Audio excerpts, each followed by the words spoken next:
Aquí comienza Enigmas 2019. Un espacio dedicado a los fenómenos paranormales, los encuentros cercanos del tercer tipo, la omnilogía y mucho más. Animate a cruzar las fronteras de lo desconocido.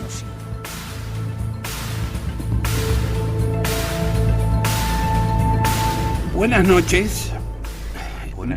Un programa más de Enigmas 2019 o 2019. ¿Cómo está nuestra audiencia? Las personas que les interesa mucho el tema OVNI. Acá estoy rodeado de mis dos compañeros.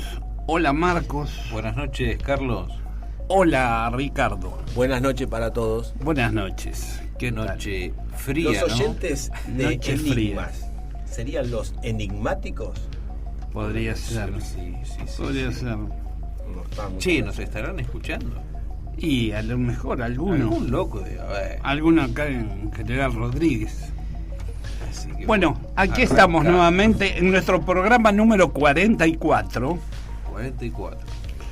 Hoy, como adelanté por las redes sociales, en principio vamos a llamar ahora dentro de un ratito a un escritor que se llama Gonzalo Cajaraville, que escribió el libro que tenemos aquí en vista, no sé si se ve bien, se llama Omnipresente, con M. Con M.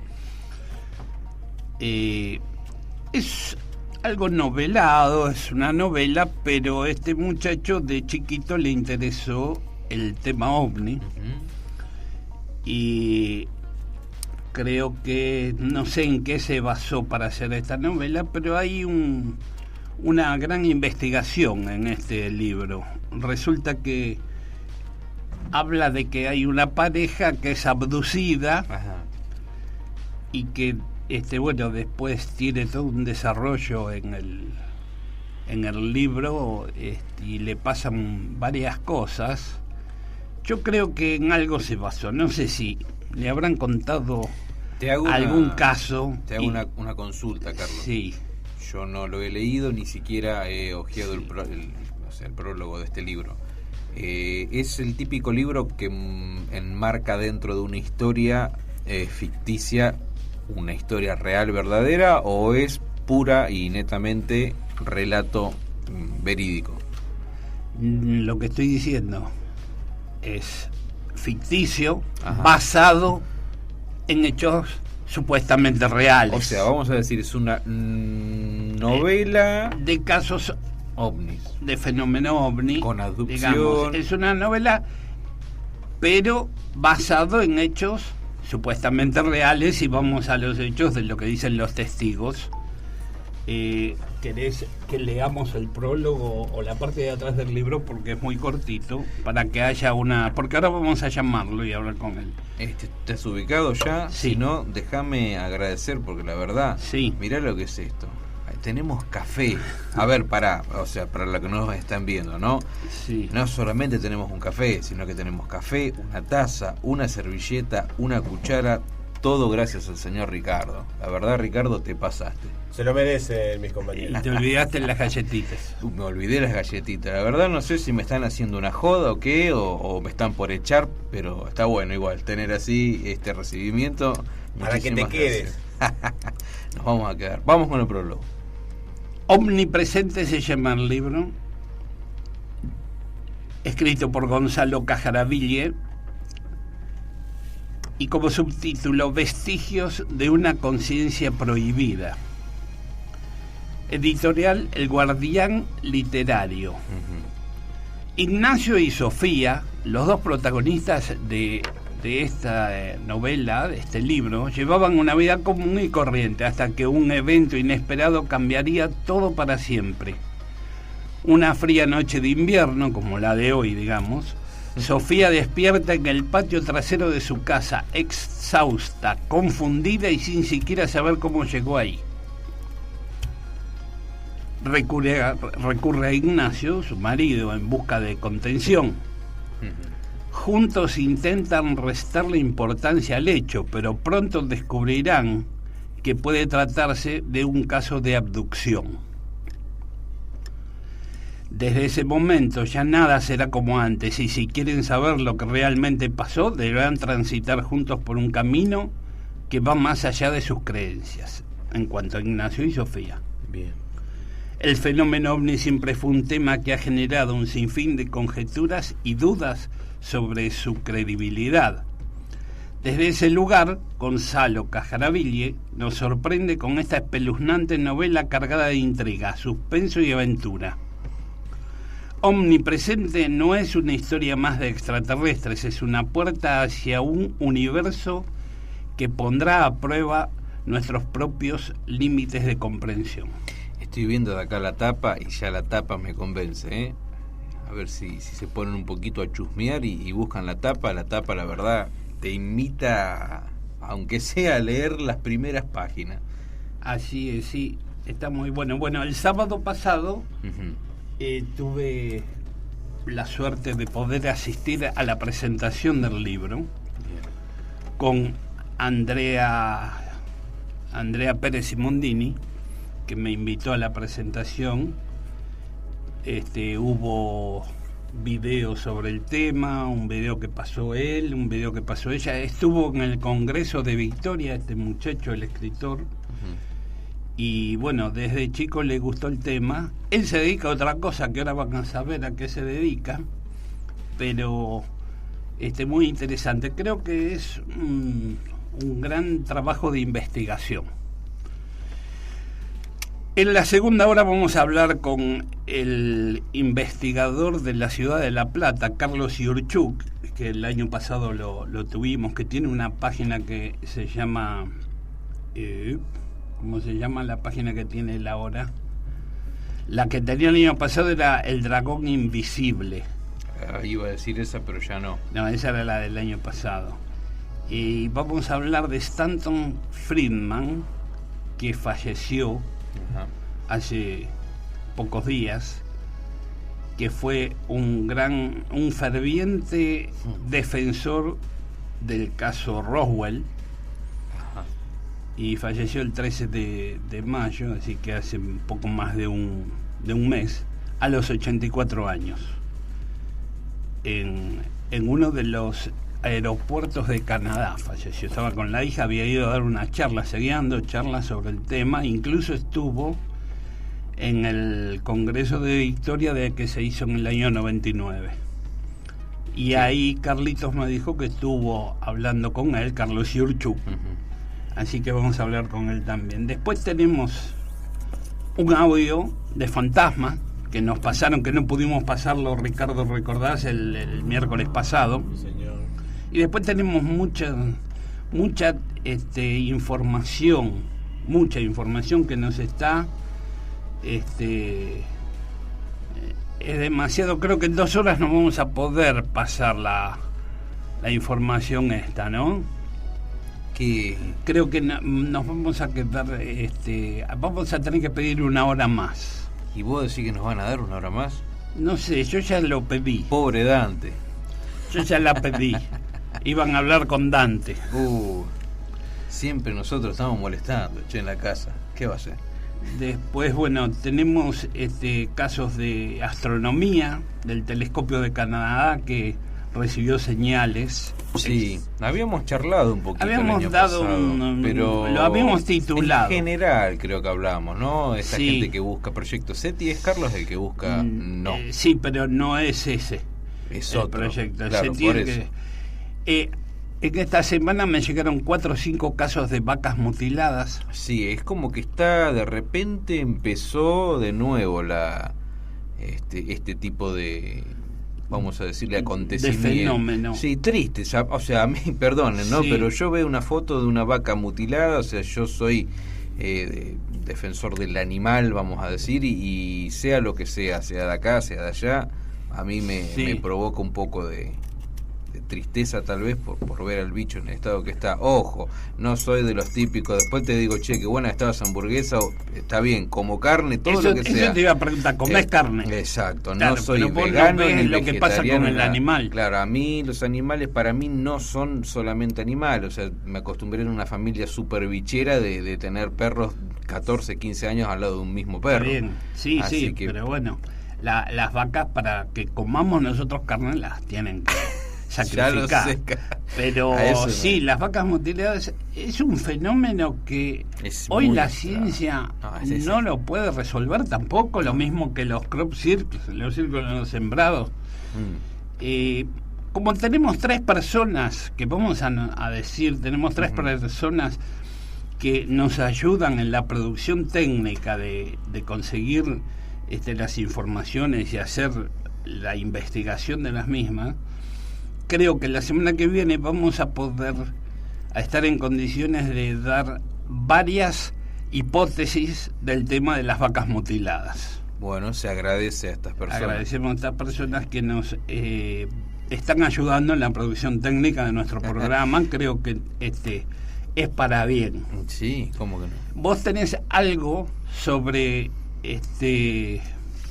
sobre unas investigaciones que se realizaban antes de la Segunda Guerra Mundial. Antes, durante y durante. Después, muy poco, sí. Y que viene del lado de los nazis. Viene del lado de los proyectos nazis, donde se los emparentaban, vamos a decir de alguna forma, o se los ligaba a la tecnología extraterrestre. No estamos hablando más que de vehículos de transporte, no estamos hablando de otra cosa, ni de humanoides ni de cosas raras, estamos hablando de vehículos de transporte. A través de una nota que se envió al grupo me interesó, entonces estuve chusmeando un poquito los diversos proyectos que se hicieron, inclusive desde el año 39, y conozco por tu conocimiento, Carlos, también, que anterior a esto, también, los años 30. Así que vamos a charlar, pero así como para introducirnos un poquito.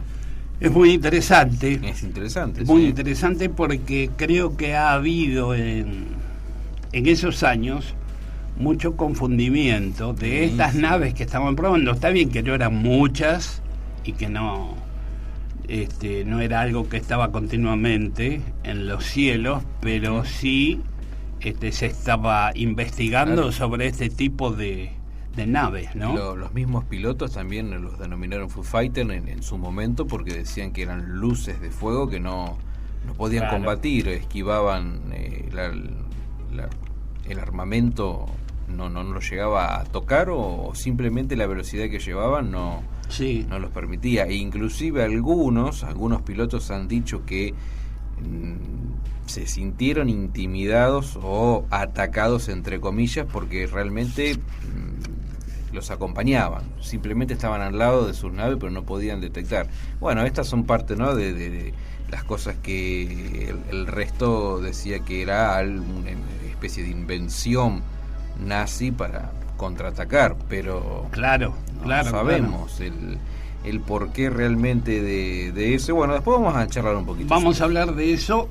Y bueno, y también traje un trabajo de Rubén Romano, que yo le ayudé un poco también, que lo dimos a fin de año pasado en el café ufológico de Bienvenidos Tripulantes, y que voy a leer un par de páginas cada vez que vengamos, porque me parece muy interesante y tiene algo que ver con la teoría de la distorsión de José Antonio Caravaca, que hoy está muy en boga en muchos investigadores, sobre todo en España.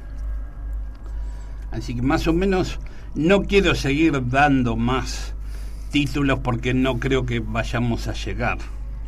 Así que vamos a ir un pequeño corte musical, y ya venimos comunicados con Gonzalo Cajaraville y le hacemos una entrevista al escritor del libro Omnipresente.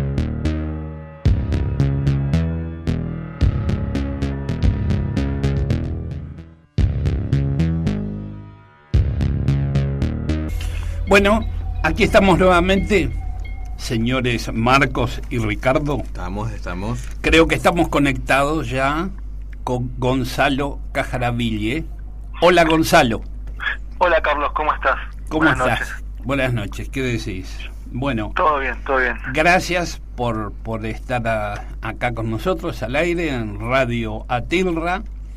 Gracias a ustedes por invitarme, también saludo a Marcos y a Ricardo. Un gusto. Un gusto. Gracias. Yo estaba haciendo recién la introducción de tu libro, leí la parte de atrás de la... Ajá. Y bueno, comentaba más o menos de que lo tuyo es novela, pero basada en supuestos hechos reales de gente que dice haber tenido experiencias con el fenómeno OVNI, ¿no? Exacto, sí, la novela está basada en hechos, está basada en hechos reales, pero describe, un hecho ficticio. Claro. La idea es recopilar todos los hechos que, conocemos, historias, relatos de gente que le ha pasado sucesos extraordinarios, y de todas esas historias, de todo lo que se conoce y lo que gira alrededor del mundo de la ufología, intenté, armar una historia que pueda atravesar todos esos temas. Ajá. La historia es una novela, Es es decir, ciencia que ficción. a esta pero pareja le pasan casi todo lo que le pasa todo. pasa exacto. con todos los testigos del fenómeno. Exacto, sí. Este tema, a mí me gustó de siempre, desde chiquito. Yo recuerdo de muy chiquito que leía la revista Muy Interesante y me acuerdo un artículo que trataba de extraterrestres y en especial de las abducciones, que es el tema que más me fascina. Sí. Y desde ese entonces que, fue una pasión este tema. Siempre que encuentro notas o algún libro o algo sobre el tema, lo miro. También me gusta ver películas, series, todo lo que es relacionado con el tema. Me fascina mucho. Y en especial el tema de las abducciones. Decime, vos además de escritor, ¿tenés algún otro título, verdad? Sí, yo soy analista de sistemas y es mi profesión habitual. Yo la escritura lo hago como por gusto, es mi otra pasión. Mis dos pasiones son el tema OVNI y la escritura, y en este libro pude unir ambas cosas. Exacto, pudiste juntar tus dos pasiones y explayarte. Te llevó mucho tiempo, ¿verdad? Sí, mucho tiempo. Desde Todo que esto empezaste empezó... a escribir el borrador del libro. Exacto, esto empezó en el 2010. Sí. Yo tenía ganas de escribir un libro, todavía no tenía muy definido sobre qué tema escribir.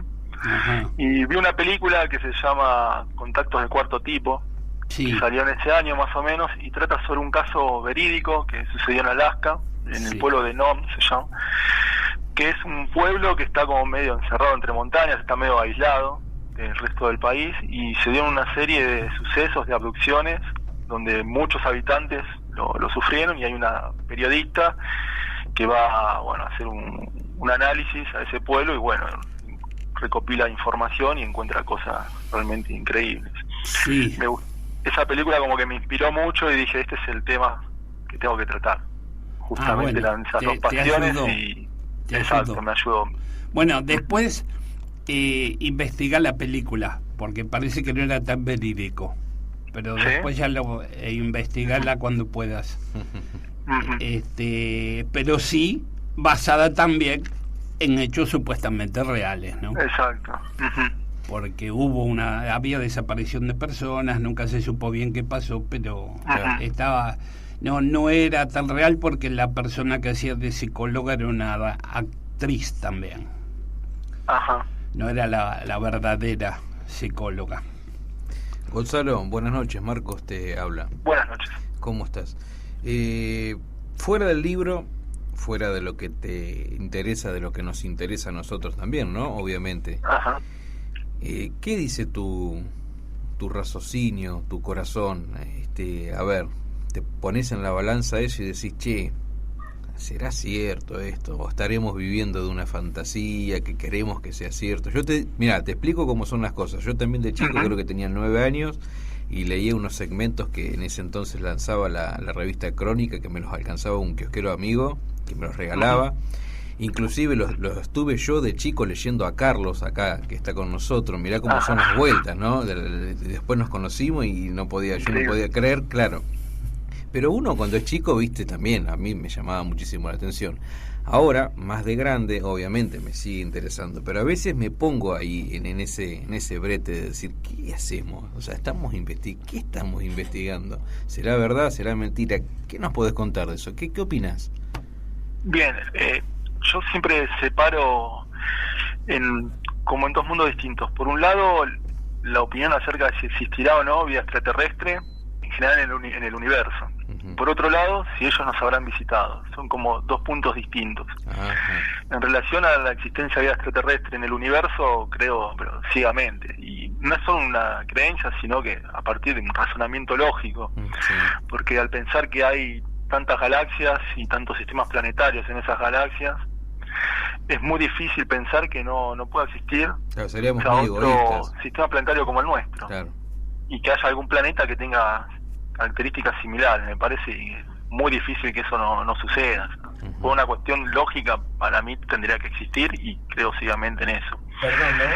Pero podrían ser similares o muy diferentes, pero con otro tipo de existencia, ¿no? Exacto, tal cual. Sí, podrían ser diferentes, podrían ser parecidos a nosotros. Exacto. Pero es muy difícil pensar que no exista vida en otro sistema planetario. De hecho, nosotros conocemos solamente uno, que es el nuestro, y existe vida en este porque estamos nosotros. Está bueno lo que dice Ricardo y lo que nos contás vos también, porque uno está acostumbrado a decir o a tomar la vida en otro planeta como algo parecido a nosotros, humanoides, verde, y estamos hablando de que puede haber vida microscópica. Tal cual, es muy variado, así que es valedero. Sí, claro, porque muchas veces la noticia surge y se cree que hay una posibilidad de que exista agua. Claro. Bueno, agua sería como para que vayamos nosotros, o en algún momento se puede hacer algo, pero no necesariamente. Me imagino yo, usando el mismo sentido común que vos, por ahí para otros seres el agua no es necesaria. Claro. Gonzalo. Sí. Incluso, al pensar en agua, hay un satélite que se llama Europa, que creo que pertenece a Júpiter, que decían que es muy probable que había agua congelada, que habían visto hielo. Claro. No sé en cuánto avanzó esa investigación, pero probablemente vida microscópica exista incluso en nuestro sistema solar. Sí. Cuando yo me refiero a vida en otras galaxias, en otro sistema planetario, pienso incluso en vida inteligente. Seguro. Buenísimo. Como te decía, pensando, si nos visitaron o no, yo, ahí creo también que sí, que realmente ellos llegaron. Obviamente hay muchísima información y hay que saber separar qué es lo bueno de lo malo, como recién hablamos de esta película, que puede estar basada en hechos reales, o algunas partes no. Seguro. Pero yo creo que realmente existe. Que vinieron Vinieron a chusmear, así como se cree también que nosotros no, raza humana, estamos hablando, a la luna. El culo que más, digo supuestamente. Lo dejo ahí y seguramente van a empezar a pelear acá. Sí. Gonzalo, te hago otra preguntita. Cuando vos realizaste el libro, me imagino que te ha llevado años, te ha llevado mucho tiempo en apuntes, en confección y todo esto. ¿Vos tuviste contacto con personas que creíste vos realmente que fueron abducidas o algo por el estilo? Sí, yo cuando empecé con este proyecto me tomé un año para investigar, donde compré libros, vi ahí todas las películas y series había así por haber, artículos de todo tipo, y fui a algunas charlas donde habían personas que supuestamente habían sido abducidas y contaban historias increíbles, que recibían mensajes incluso después de esas experiencias.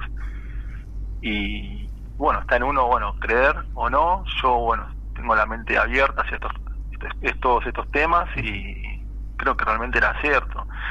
Todo eso también sirvió para inspirarme. Ese año traté de llenarme bien de información, de meterme lo más posible de lleno en el tema, para poder tener material suficiente como para poder hacer este recorrido en la novela.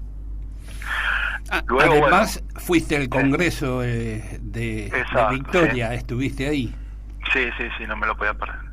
Gonzalo, y por ahí la pregunta, no sé si es demasiado meticulosa, pero digo, ¿cómo es tu ambiente familiar relacionado con este tema? Digamos, ¿cómo lo ven tus allegados a que por ahí llegas a una carrera universitaria exacta, claro, digamos habitual, como puede ser sistemas, pero que lo relaciones con esto, que debe ser una inquietud tuya? Sí, mi familia ya están acostumbrados y muchos también lo comparten. Tal vez fuera de mi núcleo familiar no sabían mucho de esta pasión mía, Sí. Se descubrió más bien ahora con el libro, muchos se han sorprendido. Muy bien. Pero es muy respetado.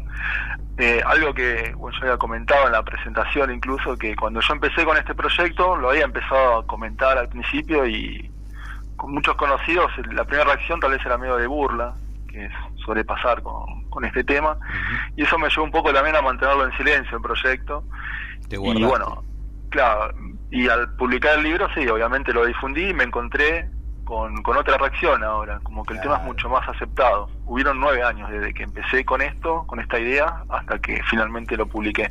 9 años. 9 años, del 2010 a la fecha, porque él contaba en la presentación de que al principio la gente había quien le decía que no y quien le decía que sí, ¿verdad? Exacto, sí. Y que ahora sintió que la gente está un poco más abierta a escuchar sobre el tema. Sí, me sorprendió mucho eso. Una evolución muy grande. Bien. En estos 9 años, esos 9 años fueron 5 de trabajo y 4 para poder publicarlo, ¿verdad?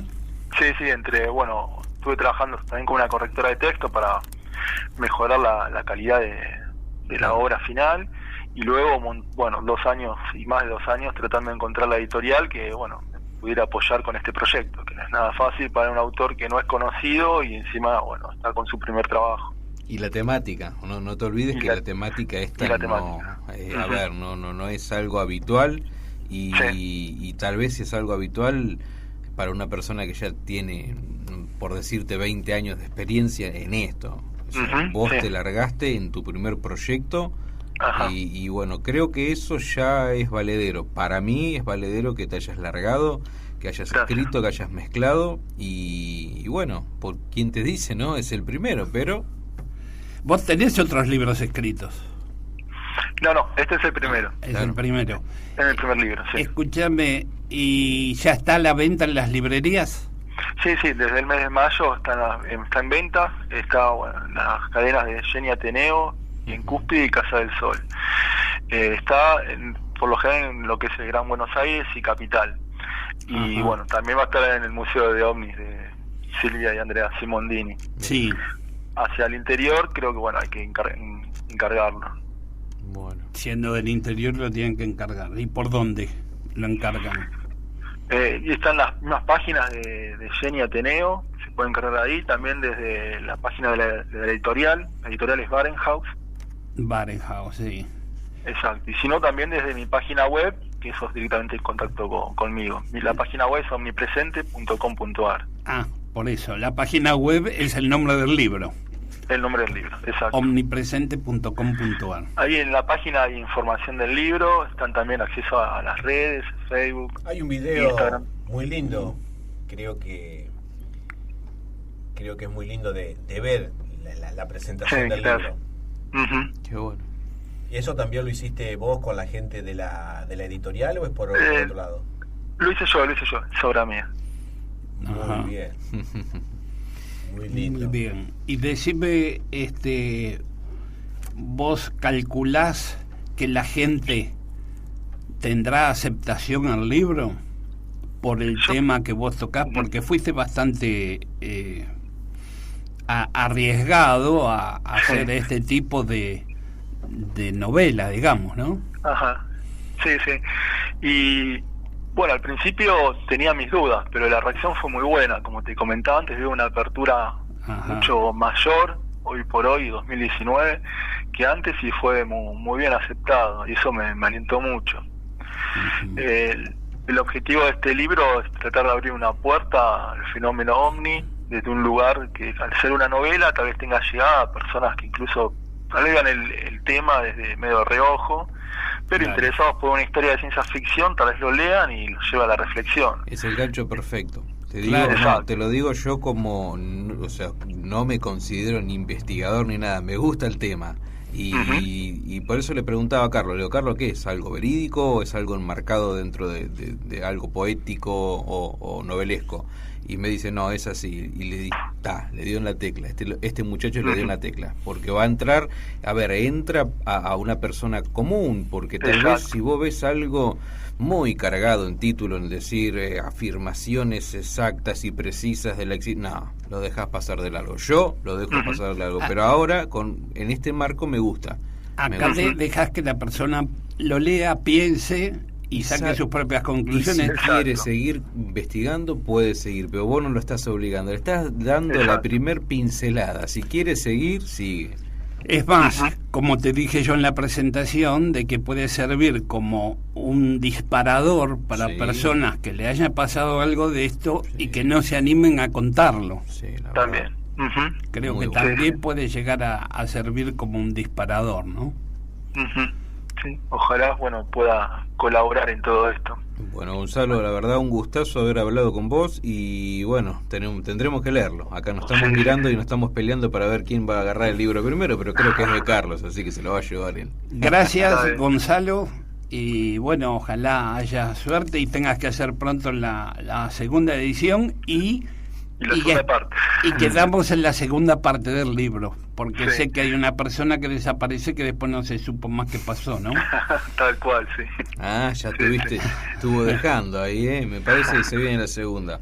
Gracias, Gonzalo, por tu tiempo y saludos a tu madre, que también hemos visto que ahí había una exposición de cuadros pintados por la madre, alusivos al tema. Exacto, sí.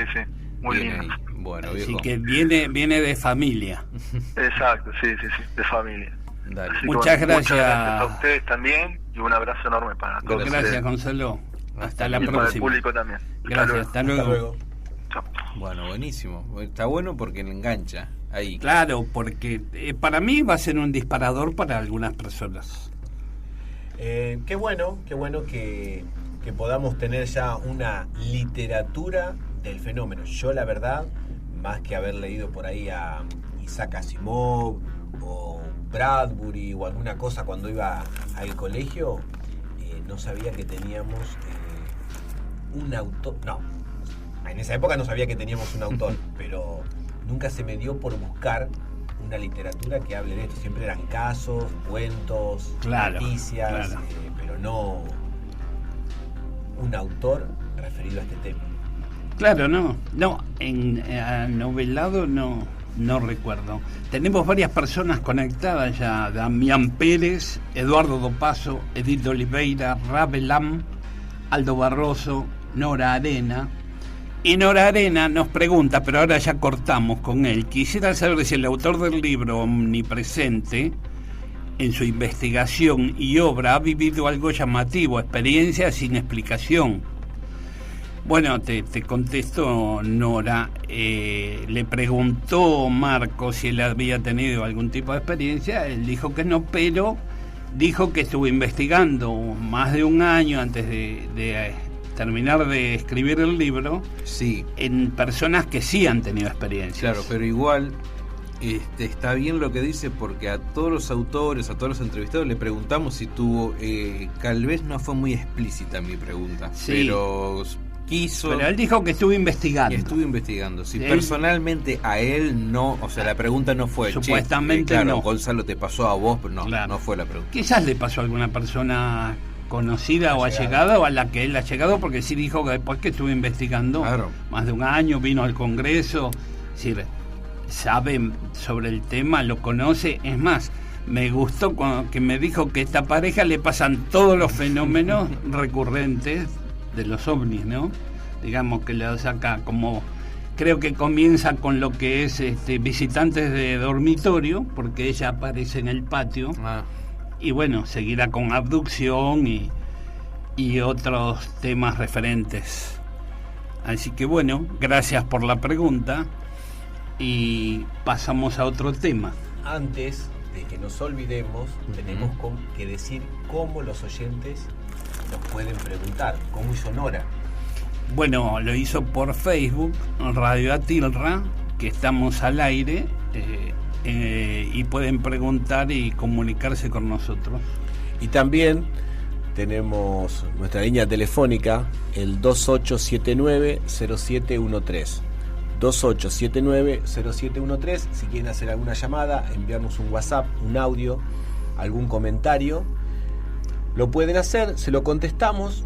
Y si necesitan que algún día los entrevistemos porque tienen algo llamativo, nosotros nos encargamos de eso. O lo quieren contar al aire también. Si lo quieren contar al aire. Si quieren llamar para hablar directo con nosotros, por ahí no están en Facebook, claro, y están escuchándolo por la aplicación de la radio. Porque tenemos una aplicación, claro, que se baja del Play Store, se llama Radio Atilra, que es la aplicación de la radio, de la 96.1, y lo pueden escuchar desde cualquier lugar del mundo porque es vía internet.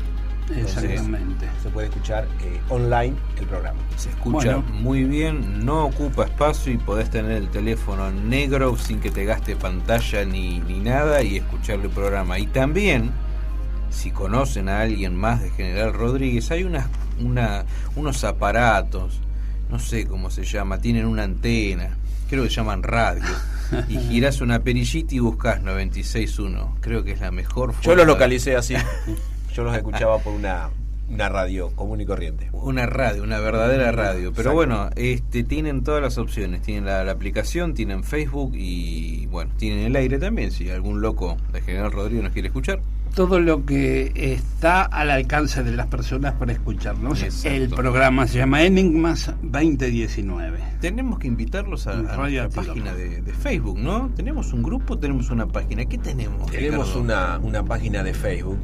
Ajá. La verdad, es una página reciente. La estamos conformando para que todo lo... Yo les voy a explicar a los oyentes, o sea, somos personas súper jóvenes, ¿no? Y muy guapos también, no, mentira, pero no, andamos medio como con los engranajes trabados con la tecnología. La verdad que si alguien se quiere prestar algún día para decir, che, ustedes no saben nada, les decimos que sí, pero bueno, intentamos. Acuérdense en que el loguito, porque creo que hay otras que no sé por qué, si alguien nos ha robado algo o qué, pero hay varios gifes. Acuérdense que el loguito es una vaca, ¿no, Ricardo? Es una vaca que está siendo abducida a través de una luz verde. No me pregunten por qué, pero ese es en nuestro grupo. Bueno, pasamos al tema de astronomía, ¿les parece? Astronomía. Bárbaro. Hablando de astronomía, tenemos quizás una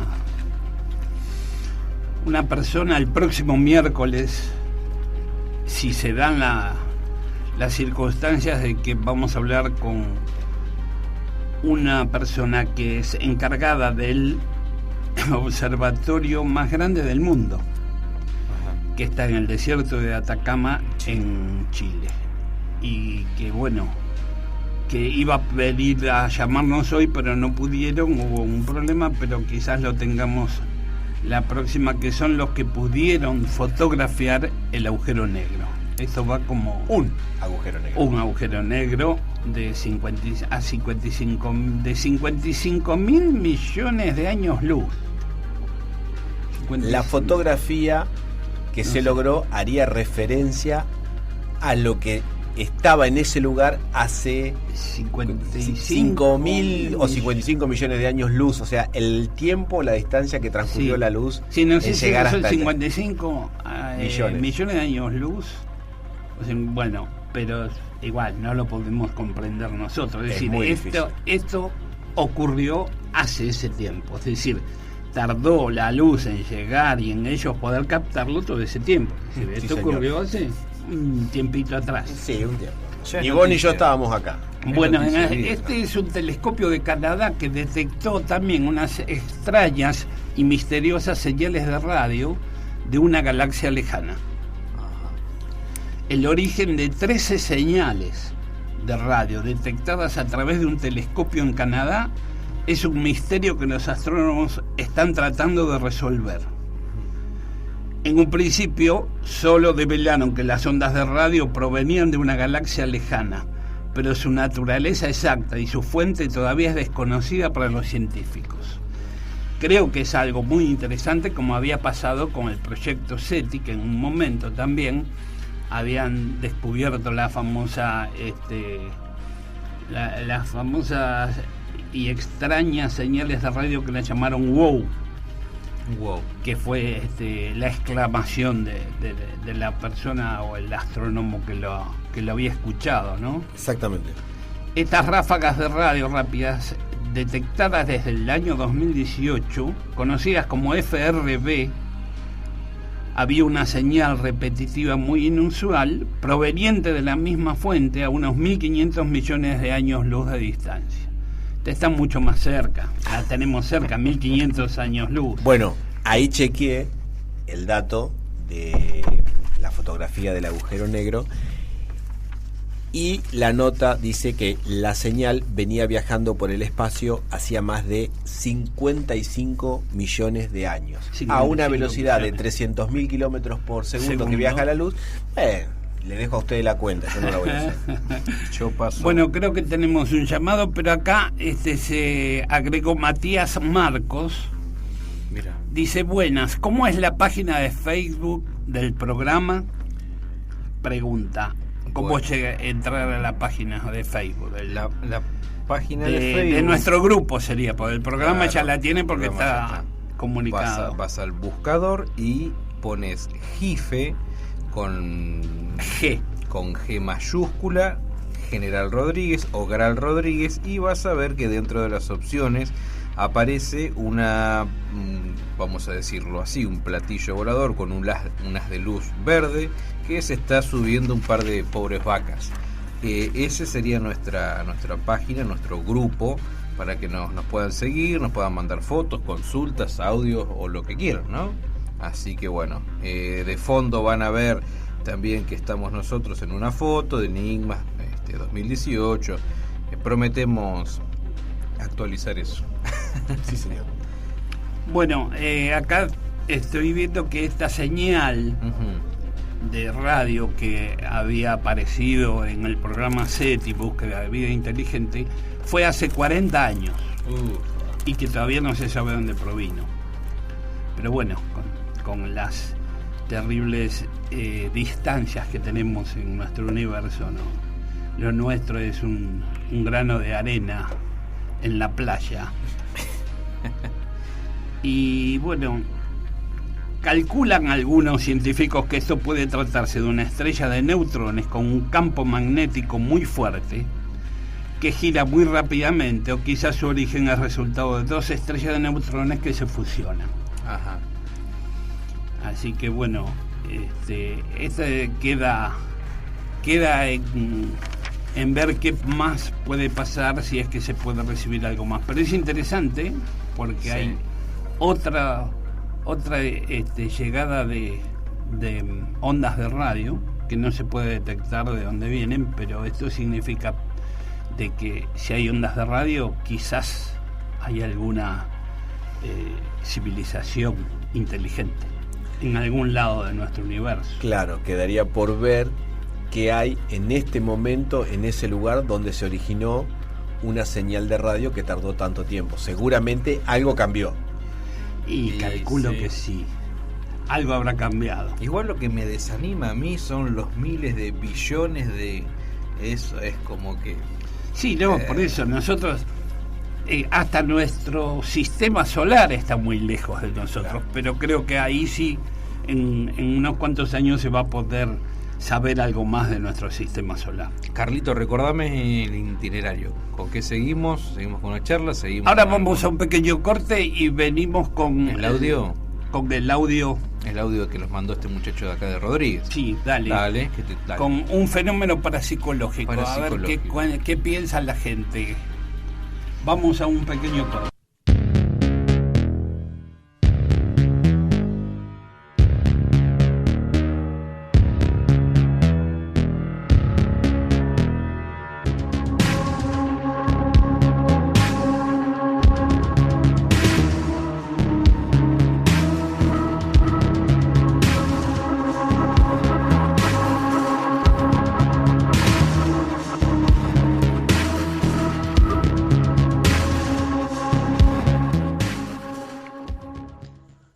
Buena, hola Marco, te quería contar una historia que me pasó a mí, justo acá en General Rodríguez, y quisiera que la pases en la radio.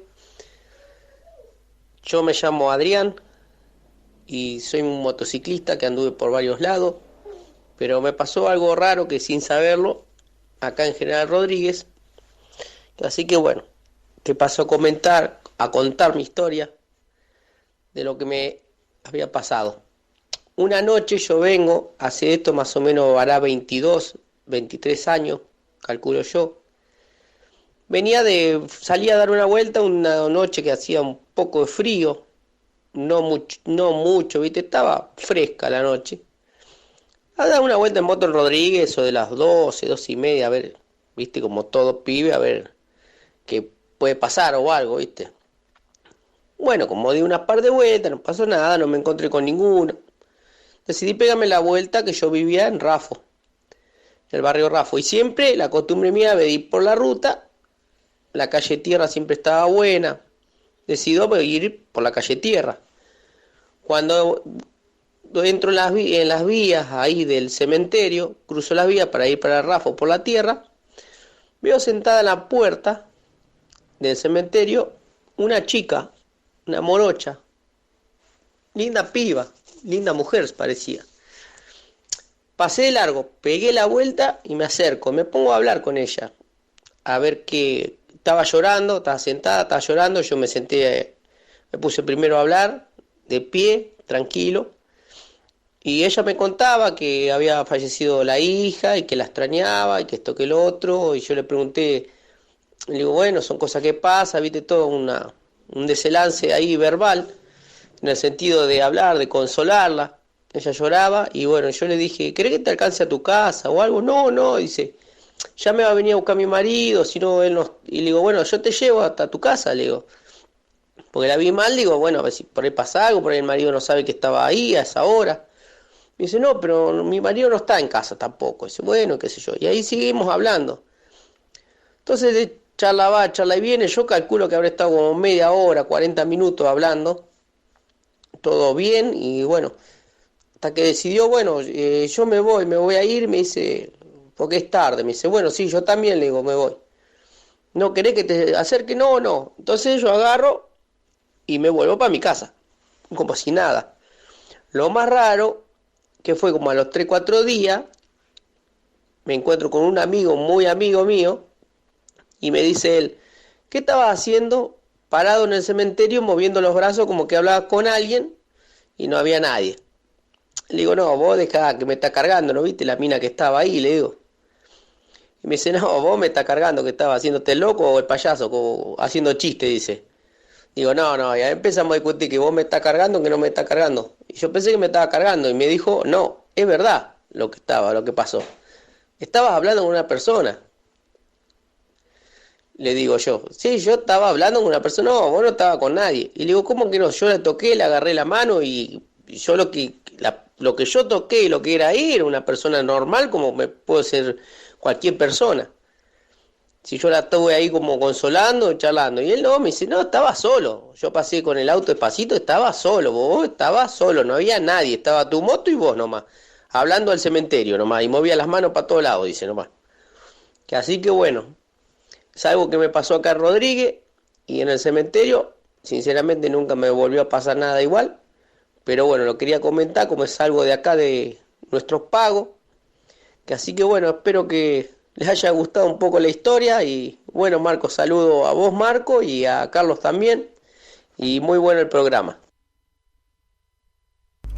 Bueno, interesante historia, gracias Adrián por compartir, y hace muchos años nos habías contado un poquito así nomás la historia, bueno, y ahora pudiste explayarte bien. Es algo de acá de General Rodríguez, es en el cementerio de acá de General Rodríguez. Me pareció interesante que lo comparta. ¿Qué decís vos, Ricardo?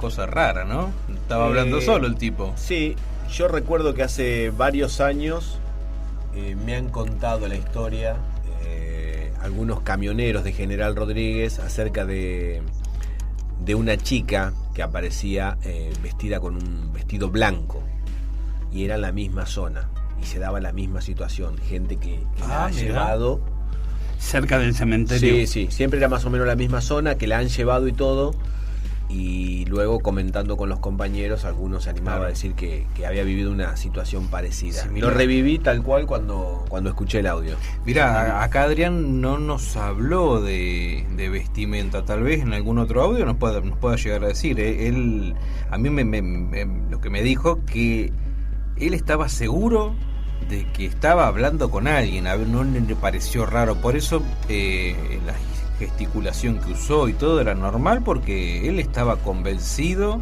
de que estaba hablando con alguien. Pero bueno, después le preguntamos sí, él me lo contó también, porque es una persona conocida nuestra, y me lo contó un par de veces, diciendo que eso fue muy extraño para él cuando el amigo le dijo: vos estabas moviendo los brazos solo. Claro, no había nadie al lado tuyo. Y él se acuerda bien que la mujer le decía que había muerto la hija. Ajá. Y que estaba ahí en la puerta del cementerio sentada. Mirá, vamos a volver a preguntarle, sí, que nos dé más detalles. Y es más, me acuerdo, Carlos, que no sé el nombre del muchacho, le dicen el alemán, también había contado una historia. Y bueno, Chapulín, al ser motero, está lleno de gentes, de viajantes. Chapulín es Adrián. Perdón, Chapulín es el apodo de Adrián. Así lo llamamos y lo conocimos desde siempre como Chapulín. Es Adrián, el que nos pasó Adrián el audio. Wander, sí. Y lo vamos a poner en compromiso de que nos consiga audios de los viajantes con las historias esas raras de que sienten que van solo pasando por el puente y que alguien los abraza atrás, y cuando miran por el espejito no ven nada. Así que del grupo de motoqueros de él. ¿Qué te parece, Carlos, si lo ponemos a trabajar? Podría y que nos ser consiga que sea otro que nos haga ahí está, mira, producción técnica. Adrián Wander, te nombramos corresponsal de moteros que le hayan ocurrido cosas raras. Va a ser nuestro oficial reportero motero. ¿Qué te parece? Ahí está, bárbaro. Bueno, acá se nos agregaron varios: Daniel Postisi, Néstor Rey, a Matías Marcos, creo que le dijeron mal la página, ¿puede ser? No es que la dijimos mal, habíamos dicho que está o repetida o no sé, falseada tal vez una cuenta, no sé. Tiene que buscar el que dice Jife, se repite 2 veces por una cuestión de que pide ciertos lineamientos Facebook. Pero bueno, el nuevo vamos a decir grupo es Jife, y va a encontrar el mismo loguito que le nombramos anteriormente. Si entra en el anterior, es el del año pasado, obviamente con noticias o con cosas claro, porque no está actualizado. No está actualizado, pero prometemos arreglar eso y que quede todo marchando 2019. Perfecto. Bueno, ahora aclarado eso, creo que ahora nos tocaba hablar con el investigador de La Plata, Carlos Yurchuk, que lo tenemos al aire. Hola, Carlitos, ¿cómo te va? ¿Cómo estás, tocayo? Carlos querido, un gusto, como siempre, estar en tu programa. Un gran saludo para ti y para toda la gente que está en la mesa, no sé quién está por ahí. Buenas noches, y a todos los oyentes. Carlos, Marcos te saluda. Hola, Carlos, Marcos, Ricardo, un gusto. Marcos y Ricardo acá, muy buenas noches. ladeando un poquito al señor Carlos. Pero realmente un placer para mí charlar un rato con ustedes en el programa. Buenísimo. Bueno, gracias, Carlos, gracias. Igual, gracias a vos que estás siempre al pie del cañón y siempre investigando. Decime el nombre de tu página, de tu blog. Mi página se llama, es un canal en YouTube que se llama Demonios, cuya dirección es youtube.com/demonios, así de simple, youtube.com/demonios. Ahí pueden ver el canal, que hace ya más de un año que están en el aire, digamos, de internet. Y ahí tenés muchas notas hechas a investigadores y a testigos del fenómeno, ¿verdad? Sí, la verdad que bastante variado. Básicamente es sobre el tema OVNI, la discusión del tema OVNI, como decís vos, a investigadores, pero también hay muchos testimonios de gente que no es investigador del tema, claro, pero que ha tenido experiencias y las comparte. Que a mí lo positivo, digamos, de difundir ese tipo de testimonio es para que mucha otra gente que lo ve o que lo escucha se sienta identificada. ¿Por qué digo esto? Porque cada día descubro que hay mucha, pero muchísima gente común que uno se puede cruzar en la calle, que ha tenido experiencia de alguna o de otra forma relacionada con el tema OVNI, o con los misterios en general, digamos, y que por ahí no las cuenta o no las comenta por simple prejuicio, digamos, ¿no? Porque van a decir que estoy loco, o que estoy loca, claro, y cosas así, claro. Y entonces no se anima a contarla. Entonces, cuando escuchan que hay otras personas como ellos, digamos, como nosotros, gente común, que han tenido experiencia, se sienten identificados y se sienten bien. Y por ahí, bueno, muchas veces me ha pasado que después esas personas que ven el programa, después se comunican conmigo por privado y se desahogan un poco contándome en forma privada su experiencia. Obviamente muchos de ellos no quieren que se sepa públicamente, pero por lo menos uno sirve como un canal para que esa gente, como te decía, se desahogue y comparta esas experiencias. Como me pasa a mí, le pasa a mucha gente que está en el tema, ¿no? Sí. Como te habrá pasado a vos miles de veces. Exacto, sí. Incluso tenemos un testigo en común que nos ha contado a vos y a mí lo que le pasó, pero que no puede dar su nombre. Exactamente. Sí, bueno, ese caso siempre lo comento yo, sin dar el nombre, obviamente. Claro. Te referís a ese encuentro que hubo en una playa de Uruguay, digamos, con un si querés lo contamos así muy brevemente. Por favor, contalo que mira, es interesante. Esta persona, que como bien decimos también la conoces, en mi caso yo la conozco hace más de 20 años, cuando empezaba con la página del Dragón Invisible, que tenía hace como 20 años atrás, que había empezado hace 20 años atrás, bueno, se contacta esta persona, y desde entonces nos hicimos muy amigos. Una persona a la cual estimo muchísimo, una gran persona, y que estando en Uruguay una noche, volviendo de Punta del Diablo, en el norte de Uruguay, iba para Punta del Este, por una ruta costera que es paralela al Océano Atlántico, para que la gente se ubique. Madrugada, siente necesidad de parar en la playa, se detiene, como decía, como es una ruta paralela al mar, busca una bajada al mar, se detiene en la playa, baja del auto, se queda sentado en la playa, y de pronto ve aparecer una luz que se agranda, termina siendo un plato volador, el típico plato volador, dos platos soperos unidos por sus bordes, lo que vemos en las películas, digamos así, y del plato bajan dos seres altos, rubios, que el plato se posa sobre el agua, y cuando los seres vienen caminando por el mar sobre el agua, van flotando, digamos, no tocan el agua. Luego, cuando ya empiezan a caminar por la playa, sí, ya dejan los pasos en la playa. Se acerca mi amigo, comunicación, digamos, telepática, porque no hay un diálogo, sino que mi amigo pensaba algo y enseguida tenía la respuesta en su mente. La comunicación es muy breve, básicamente hablan de que él no es el único, que hay otra gente a las cuales ellos contactaron, que se van a volver a contactar, que va a haber acontecimientos futuros importantes, bueno, lo típico. Sí.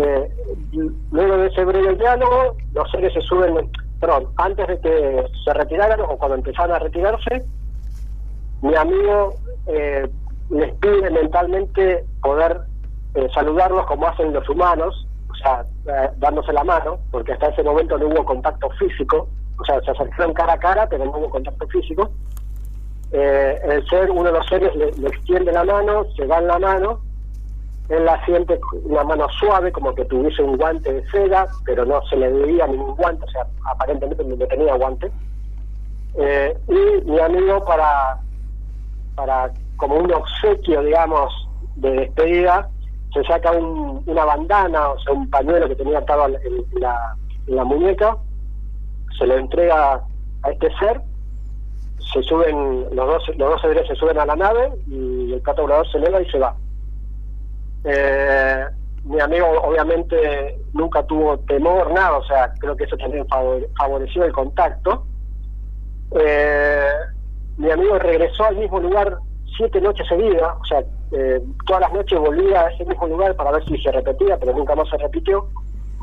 Y con los años, una vez estaba en su departamento en Buenos Aires, porque él vive en Buenos Aires, aunque esto ocurrió en Uruguay, pero él vivía y vive en Buenos Aires. Recibe una nota del correo que tenía que ir a buscar una encomienda. Va al correo a buscar la encomienda, que le llamó mucho la atención porque, digamos, él no figuraba en guía, digamos, si vos no eras amigo de él, era muy difícil que supieras cuál era su dirección.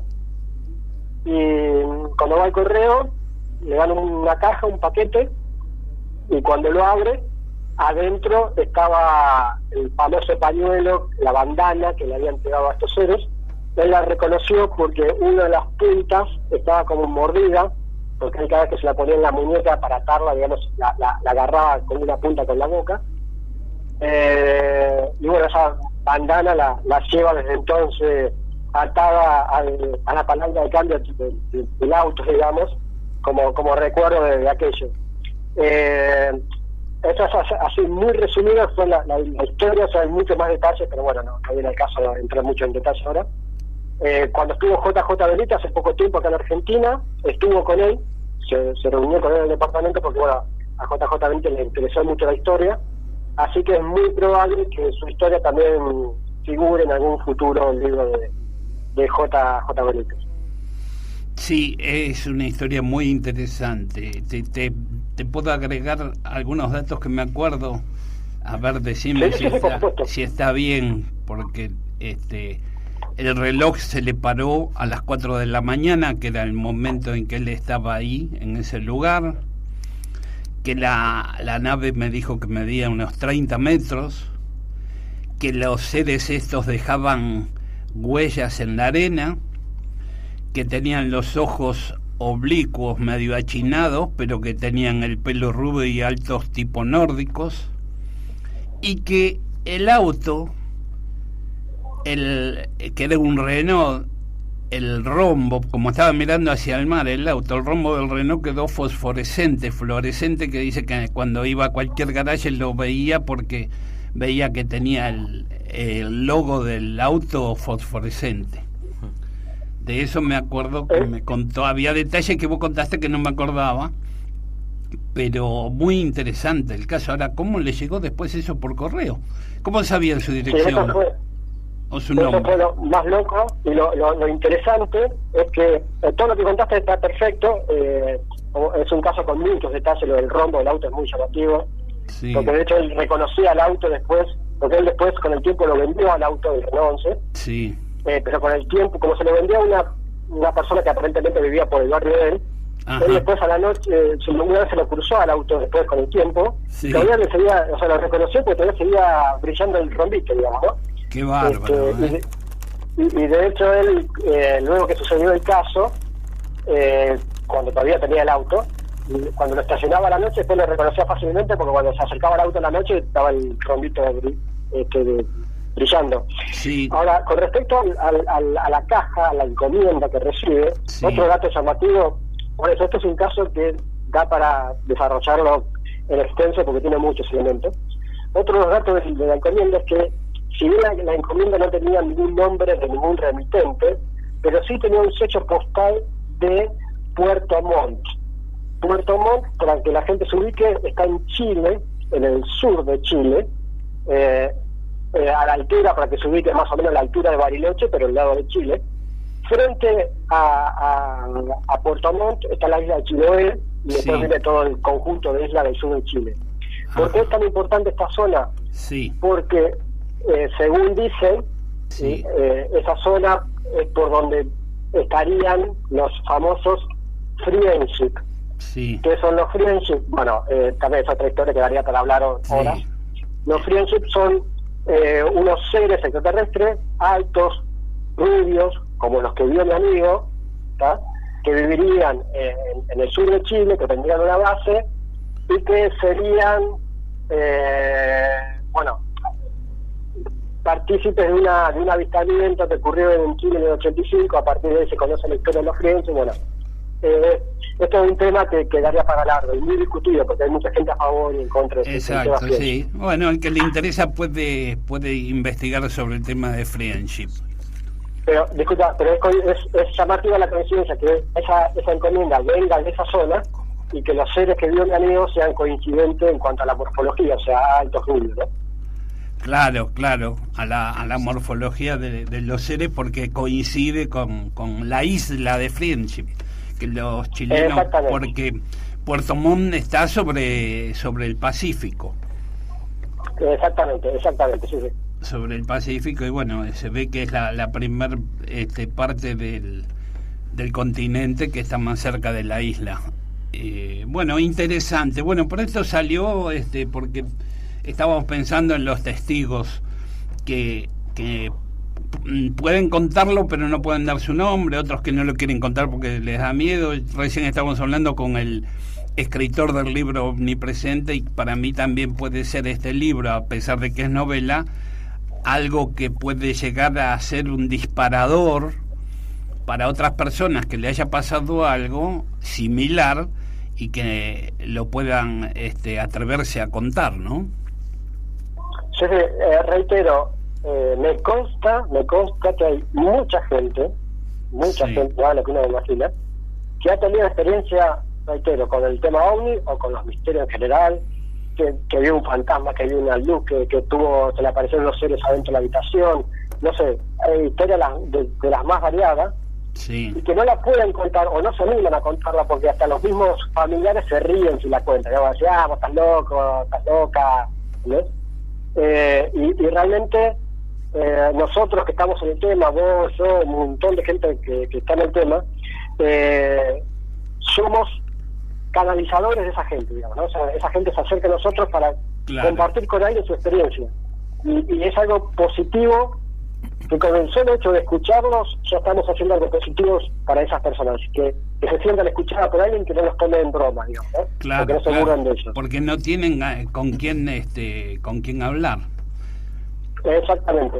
Y también creo que le habían dicho de dónde venían, no sé si recordás algo de eso, pero bueno, lo dejamos para otro día, que te llamamos y hablamos bien de este caso. ¿Querés? Sí, perfecto, sí, no hay ningún problema. Marcos te quiere hacer una pregunta. Carlos, ¿tenés conocimiento de... A ver, estabas hablando de Uruguay y me acordé. ¿Tenés conocimiento de un caso?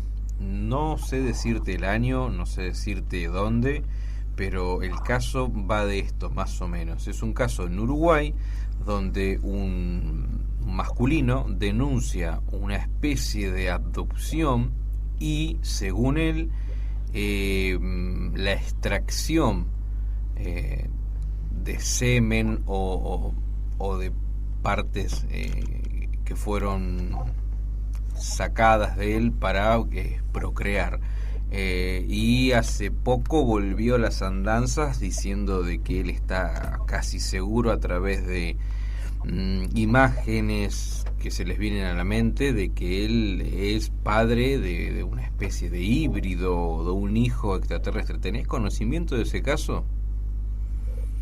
Mira, me dejas un poco choqueada con la pregunta y te voy a decir por qué. Puntualmente ese caso que vos mencionás, no sabría decir con esos datos que me brindas, no te sabría precisar de cuál caso me decís precisamente. Pero hay varios casos de ese tipo, o sea, de personas, hombres o mujeres, que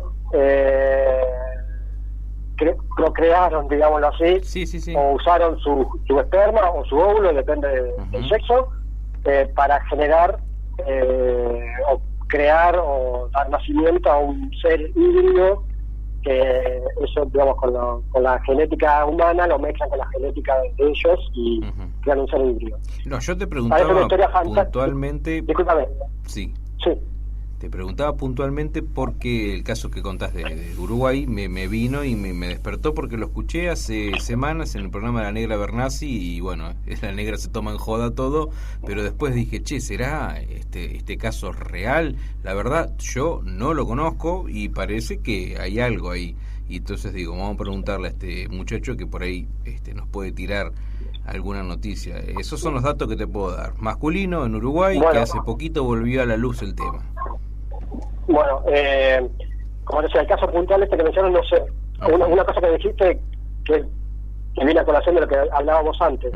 La Negra Bernasi, o el conductor que sea en cada caso, de televisión o de radio, cuando salen estos temas, ¿qué hace? Sí, la tendencia es burlarse. Entonces, sale una noticia de este tipo y obviamente la gente se va a burlar y bueno, lo van a tomar para risa. Pero a mucha gente ha vivido o cree haber vivido experiencias muy similares. Claro. Y te digo algo más, ¿y por qué me choqueaste con este tema? Ujú. Porque hace horas, o sea, ahora en la tarde, tipo 7 de la tarde, Sí. estuve hablando con una persona, no voy a brindar ningún detalle Está porque es una persona común y corriente que me pidió absoluta reserva, que ha tenido una experiencia muy compleja y parte de la experiencia es el haber, a través de su genética, se encontró con estos seres Ujú. y supuestamente le presentaron a su hijo o hija, vaya a saber qué sexo era, ¿tá? O sea que fue un híbrido entre esta persona y los seres. Ujú.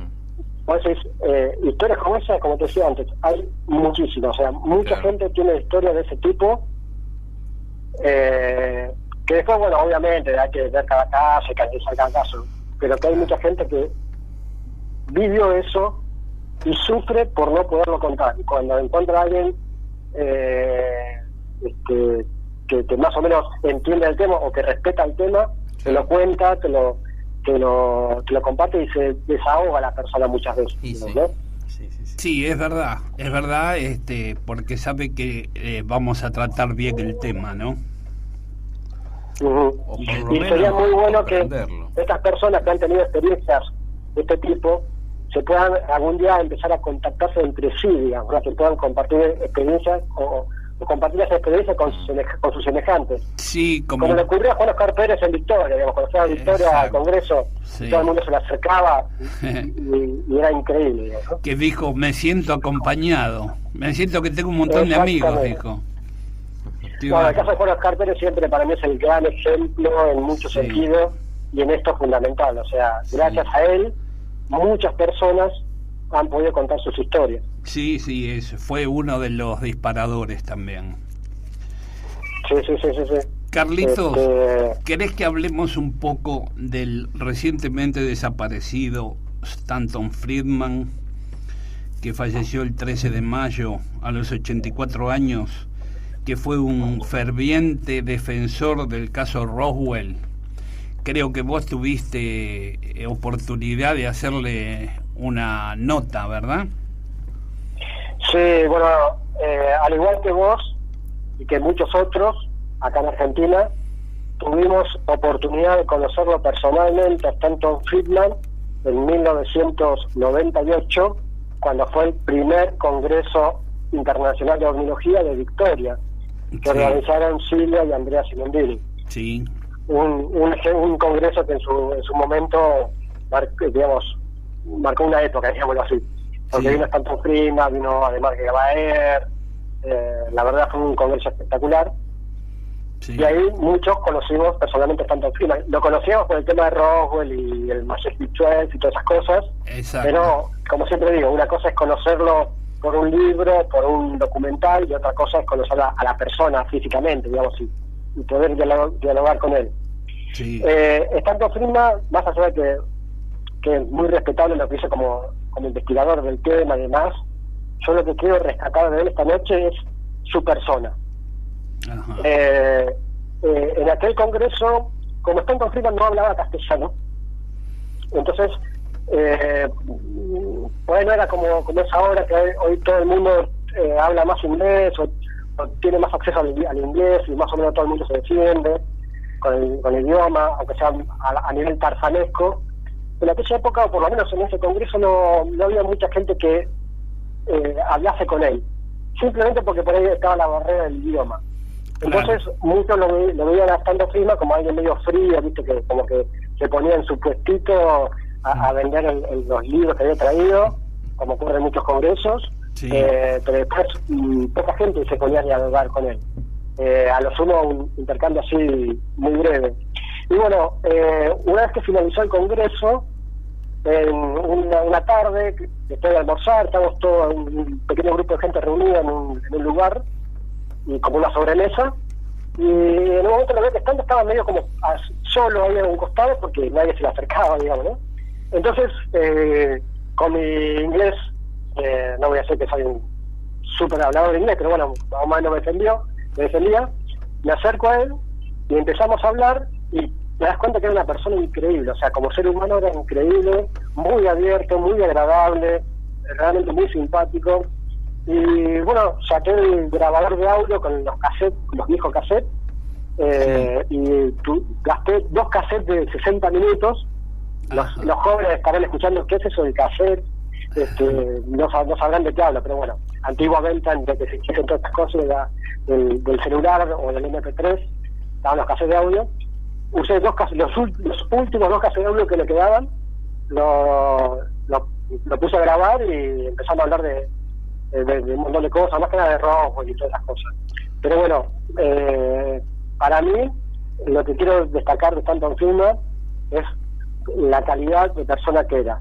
Invito a los oyentes que para que quieran saber más sobre él, que busquen en internet, pongan Stanton Friedman y van a encontrar un montón de información. Recientemente nuestro amigo Fernando Silva le hizo una nota para su canal La Señal, sí, que está subtitulada y todo, sí, que la recomiendo que la vean, porque ahí también se refleja lo que era Stanton Friedman como persona, una persona súper agradable.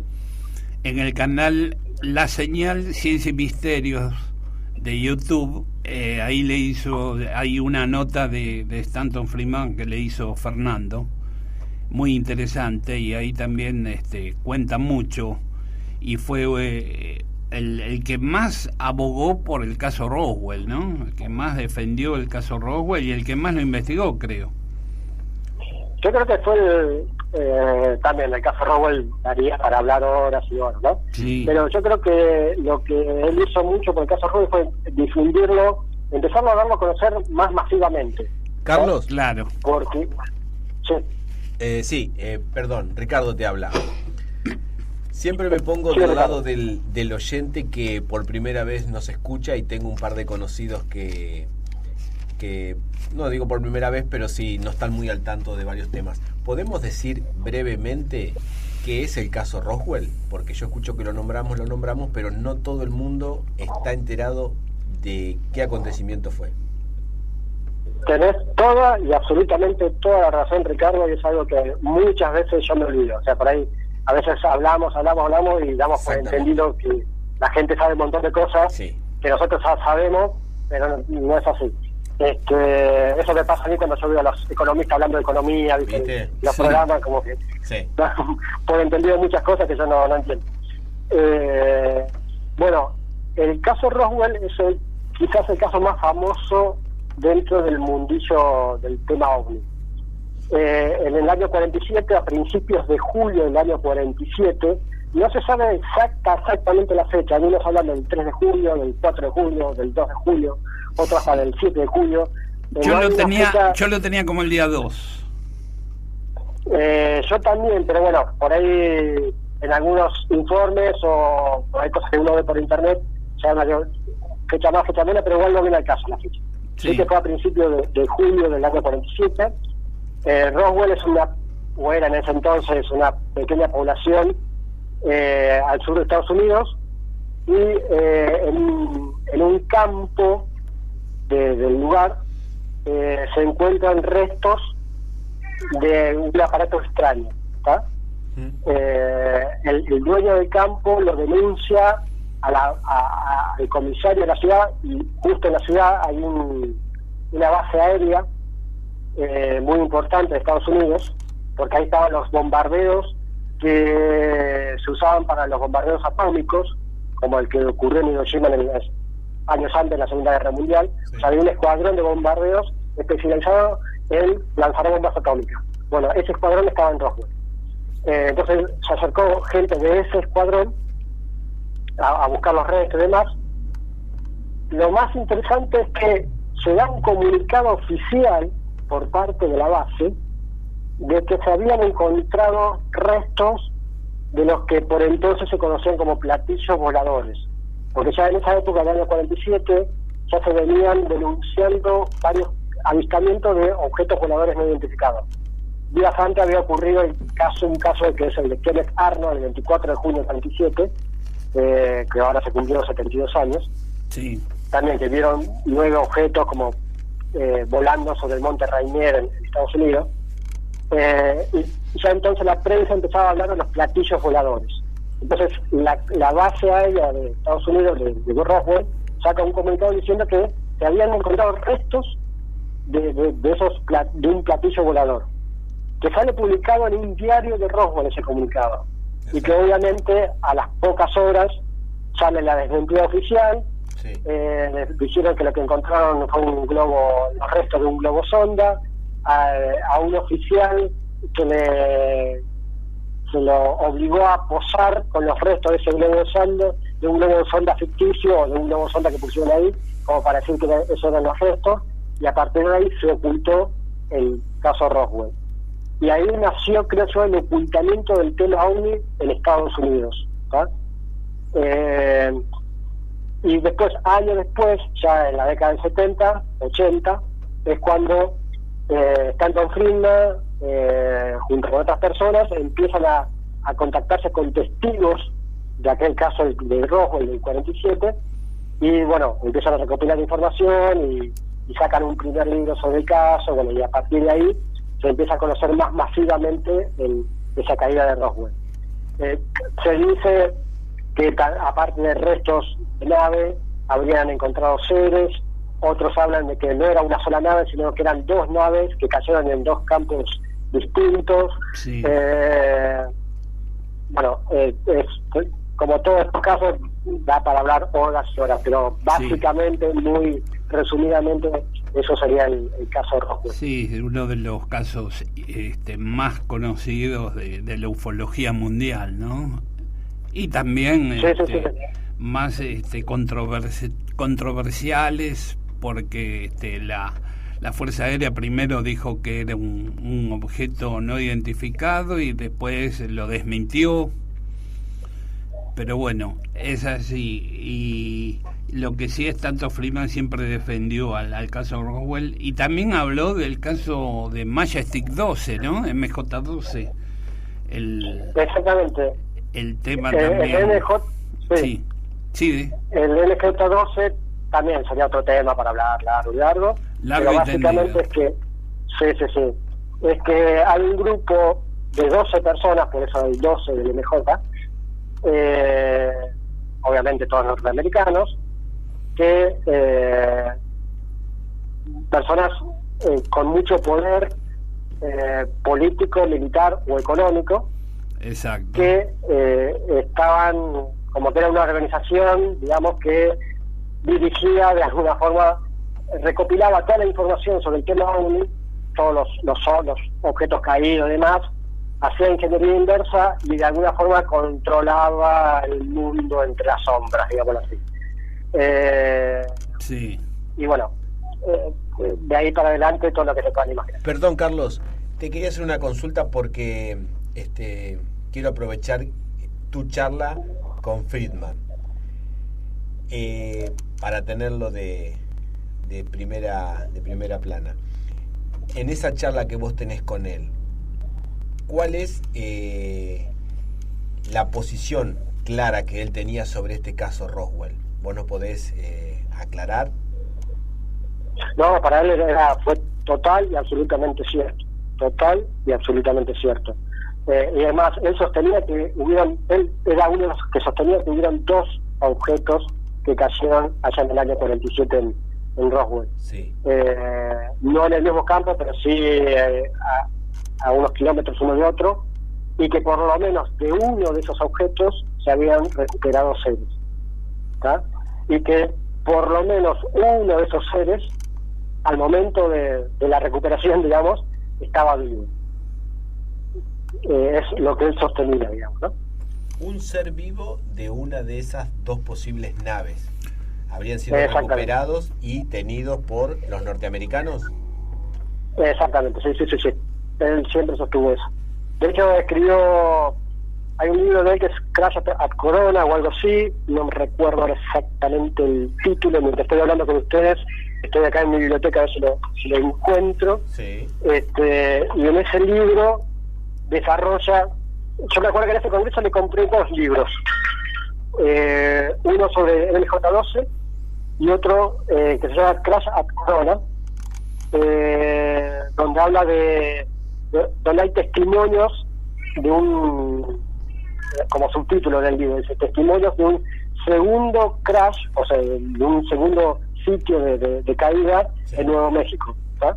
Sí. Y habla, también hace mención, aunque no lo desarrolla extensamente, de MJ12 como que es el gobierno secreto que maneja el mundo.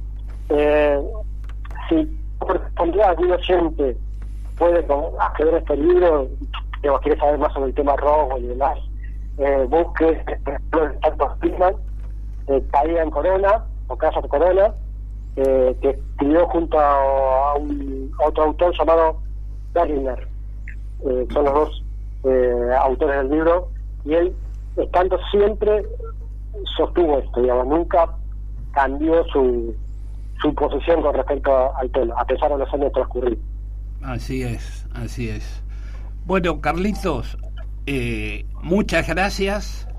Nos vamos a seguir comunicando. Gracias por tu tiempo. Y bueno, entonces para entrar a tu página es youtube.com/demonios, ¿sí? Exactamente, ¡demonios!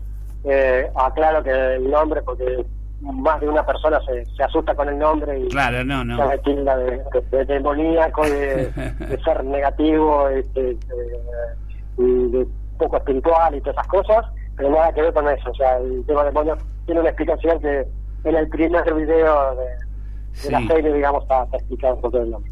Ajá. Bueno, te agradecemos mucho y nos vemos en cualquier momento, Carlos. Gracias. Carlos, vale, te mando un fuerte abrazo, saludos a los chicos, a toda la mesa. Gracias. Como siempre es un placer estar en tu programa, y bueno, cualquier cosa que pueda colaborar, cuente con él. Bueno. Gracias, Carlitos, hasta luego. Un gusto. Hasta luego.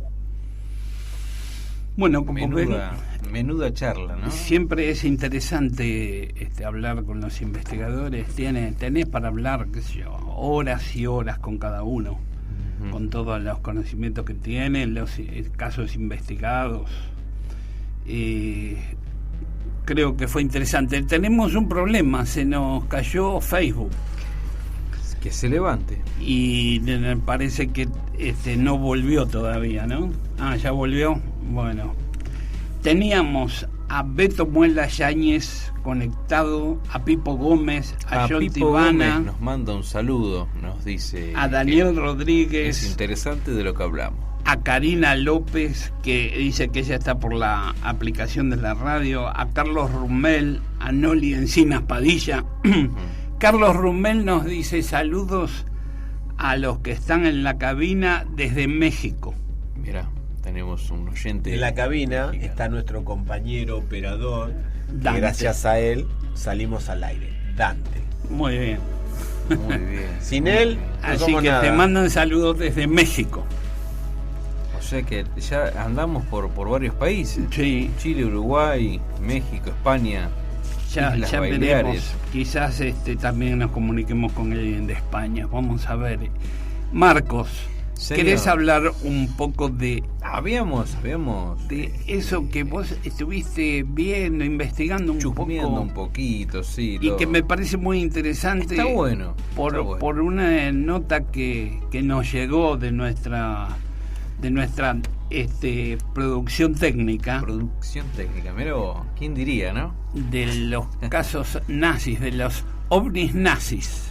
Sí, es interesante la cuestión de cuándo arranca esto, ¿no? Porque lo que se sabe o lo que se comenta tal vez es que, bueno, eran producciones en tiempos de guerra que no llegaron a concretarse y por eso no fueron masivas, pero no, la verdad que son proyectos viejos, son proyectos que arrancaron, yo hablo de los más conocidos, ¿no? En el año 39. En el año 39 arrancó. Claro, sí, con un proyecto llamado, en alemán no sé cómo es la pronunciación, pero lo podríamos decir Shanbu o Hanbu, según la traducción. fonéticamente Janbeu es la pronunciación. Ajá. Esto es a finales del año 1939 al 41. Sí. Y se inició, en realidad se conocía, creo que hay fotos en la web donde se ve la típica, el típico ovni campana, vamos a decirlo, con forma de campana, pero lo interesante de esto es que en realidad no fue uno solo, sino que fueron 4 los proyectos. El número 1 fue el que quedó en el registro más grande, pero en realidad fue el más exitoso y el menos exitoso. ¿Por qué? Porque lo que había en ese momento, o sea, no excedía más de lo que es la nafta o el petróleo que conocemos hoy, a lo que le restaba muchísima velocidad al aparato. Este fue uno de los proyectos, digamos, pioneros en el año 39, pero después vino el proyecto Brill, que fue creado por la Sociedad Esotérica del mismo nombre, ¿no? Por la Sociedad Esotérica Brill. Sí. Acá ya se planteaba el uso de energía atómica en estas naves. Tenía, por decirte así, una característica de 7 metros de largo, con capacidad para 5 tripulantes, ya era más la capacidad interior. Y lo que proponía esto era el uso de energía atómica. ¿Por qué? Porque el sistema era electrogravitatorio. Entonces ya estaban jugando más cartas. Estamos hablando de los años 40, Y ya estaban con eso. Ya estaban de sistema electrogravitatorio. Electro. Estamos hablando de electrogravitatorio como el fin que se quería conseguir, pero estamos implementando energía atómica, ¿sí?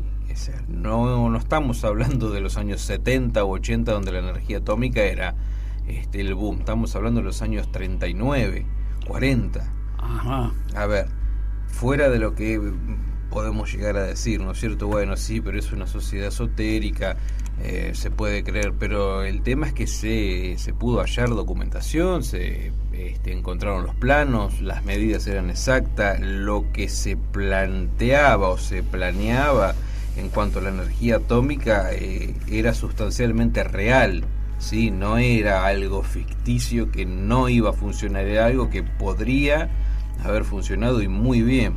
Y quizás funcionó. Eso es lo que me llamó la atención de todo esto. Quizás funcionó, quizás se hubo que corregir algo y no hubo tiempo para corregirlo. Unos añitos más adelante se conoce o se da a conocer el proyecto Andromeda Giret o Andromeda Giret, que es una nave nodriza, o sea, ya estaban multiplicando. Estamos hablando de los alemanes, estaban multiplicando. Se llevaba de algo convencional de unos 7, 8 metros a unos 139 metros en forma de cigarro. Fíjate vos cómo va coincidiendo lo físico, lo tangible, lo real terrestre con las cosas que la gente a veces ve, esas naves de forma de cigarro.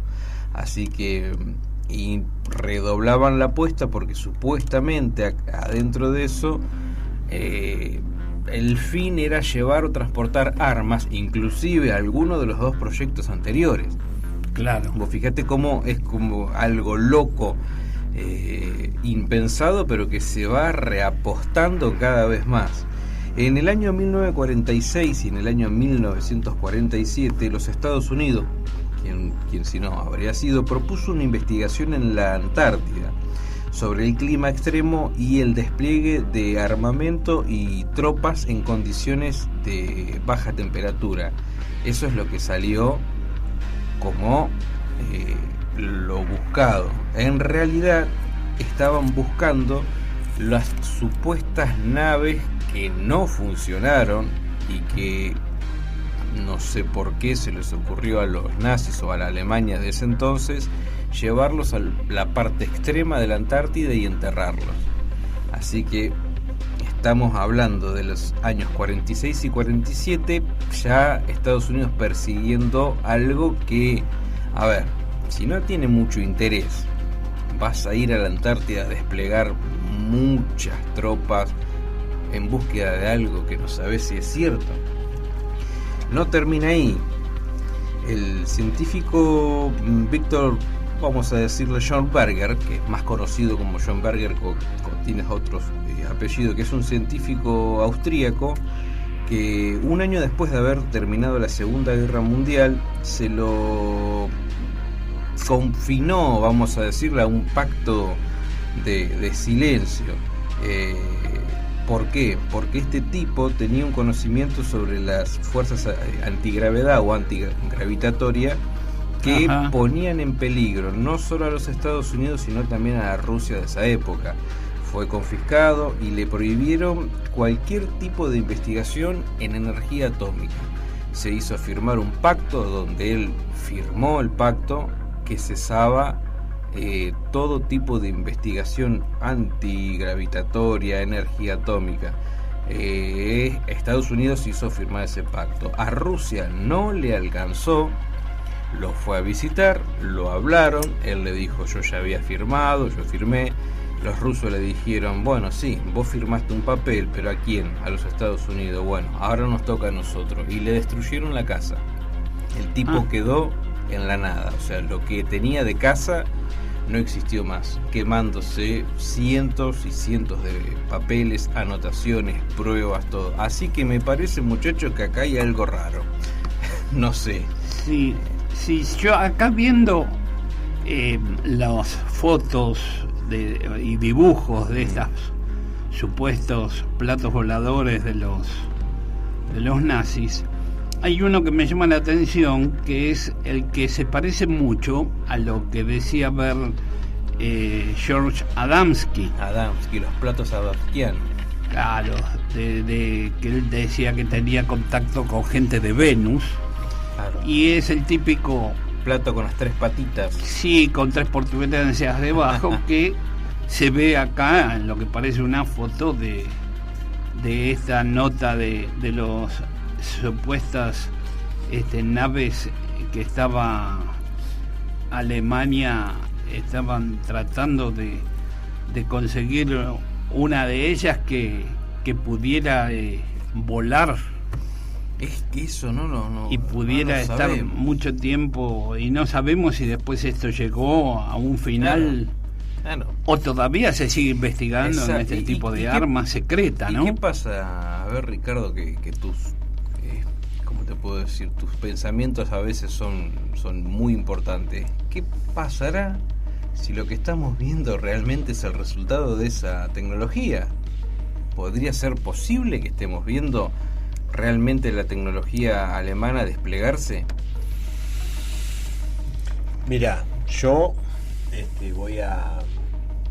no tengo ese pensamiento que vos decís seguramente, pero quiero recordar que después que termina la Segunda Guerra Mundial, muchos científicos fueron reclutados por Estados Unidos. Sí. Que no es un dato menor que la tecnología que ellos ya tenían a Estados Unidos les pareciese que era de avanzada.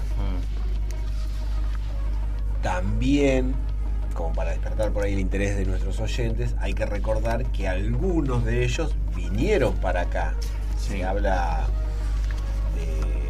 del general Perón trayendo algunos cerebros para esta zona.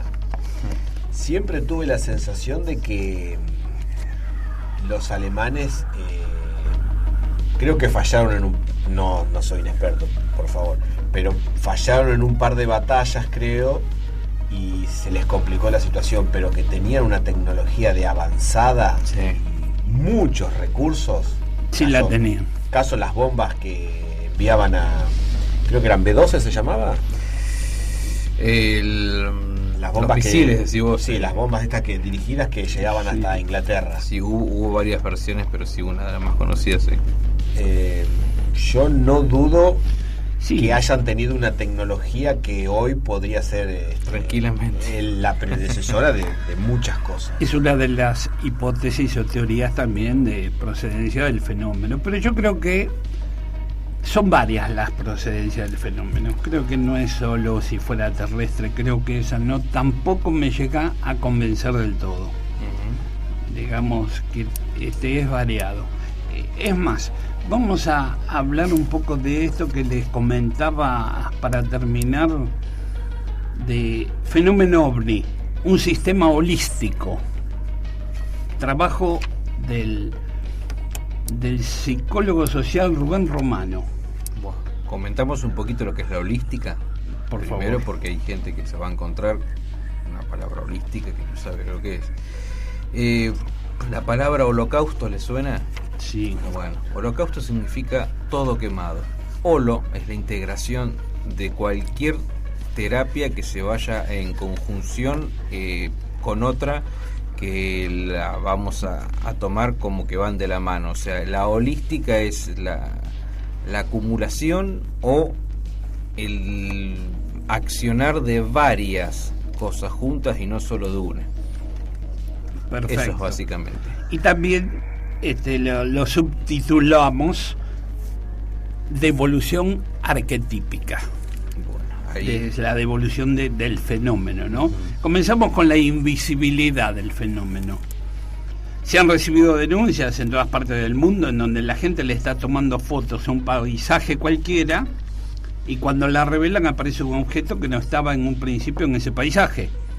Como también en pleno vuelo. En pleno vuelo se ha observado que desaparecen de forma instantánea de la vista de los testigos. En otros casos, los abducidos informan que de repente en su viaje ven sin ningún obstáculo el cielo completamente estrellado, como si en medio de su traslado el fenómeno se volviera translúcido y se pueda apreciar el espacio sideral por donde está siendo trasladado. Es decir, el fenómeno deja de ser físico para convertirse en fenómeno transparente, cambiando el estado de la materia. Puede ser.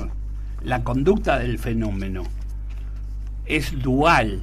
Su dualidad es lo más sobresaliente de su comportamiento. El fenómeno serpentea como un péndulo cósmico, porque se mueve entre los siguientes parámetros. Decimos que es dual porque forman parte y conviven en él propiedades e implicancias que se contraponen como parte sustantiva de su naturaleza.